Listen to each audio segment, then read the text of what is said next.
Hello everyone, চলে এসেছি একটা নতুন মিনি ভ্লগ নিয়ে। আর আজকে আমি একদম সাজুগুজু করে তোমাদের সামনে চলে এসেছি। তো এইবারে শীতে ভেবেছিলাম যে বিয়ে বাড়ি পাবোই না, কিন্তু যাক, ওর একটা বন্ধুর বিয়ে অবশেষে পাওয়া গেল।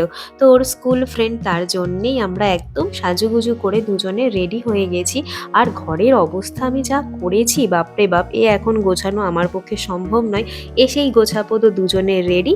চলো তাহলে যাওয়া যাক। আমাদের দুজনকে কিরকম লাগছে অবশ্যই কিন্তু কমেন্ট বক্সে জানাতে ভুলো না। তো চলো, আমরা চলেই এসেছি। এসে দেখছি গেটের সামনে বউয়ের এখন ফটো সেশন চলছে। তো আমরা একটু দাঁড়িয়েই গেলাম। তারপর ফটো সেশন হওয়ার পরে বউ তো চলে গেল ভেতরে। তৃষ্টা ওয়েড সৈকত, বেশ আনকমন না তৃষ্টা নেমটা, কিন্তু বেশ ভালোই লেগেছে। এইদিকে ওর বন্ধু তো বসে গেছে, দুই বন্ধুর মধ্যে একটু কথাবার্তাও হয়ে গেল। তারপরে আমরা ওইদিকে চলে গেলাম পকোড়া আর কফি খেতে। গরম গরম পকোড়া আর কফি এই শীতকালে বেশ ভালোই লাগে। আর বিয়ে বাড়ির এটা তো একটা প্রধান খাবার। পকোড়া টকোড়া খেয়ে আমরা চলে এলাম আবার ওই ছাদনাতলার দিকেই। ওইদিকে দেখি বউকে নিয়ে আসা হচ্ছে। এবার মালা বদল আর শুভ দৃষ্টি হবে। বিয়ে বাড়ির এই রিচুয়ালস গুলো দেখলেই নিজের বিয়ের কথা মনে পড়ে যায়। মনে হয় যেন সমস্তটাই চোখের সামনে ভাসছে। আর এই মালা বদলের সময় একটা বেশ মজার কাণ্ড ঘটে। সেটা হচ্ছে বরপক্ষ এবং কনেপক্ষের মধ্যে একটা কম্পিটিশন হয়। আর এই কম্পিটিশনে বরপক্ষের লোকেরা বেশি বরকে ওপরে তুলে ধরতে পারছে, না কনে পক্ষের লোকেরা কনেকে বেশি তুলে ধরতে পারছে।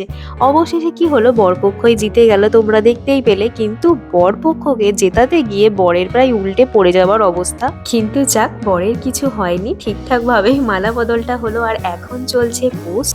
বর বউ তো ওইদিকে পোস্ট দিয়ে ছবি তুলতে ব্যস্ত। আর আমি আরও চলে এলাম এইদিকে ছাদে। ছাদেই খাবার ব্যবস্থা হয়েছে। মেনু কার্ডটা তোমরা একটু পজ করে দেখে নিও।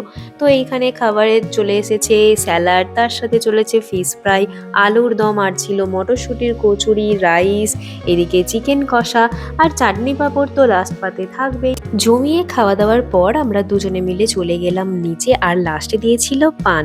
তো এসে দেখি এইদিকে সিঁদুরদান হয়ে গেছে। তো বইয়ের সাজ তো একদমই পাল্টে গেছে, সিঁদুর পরে খুব সুন্দর লাগছে।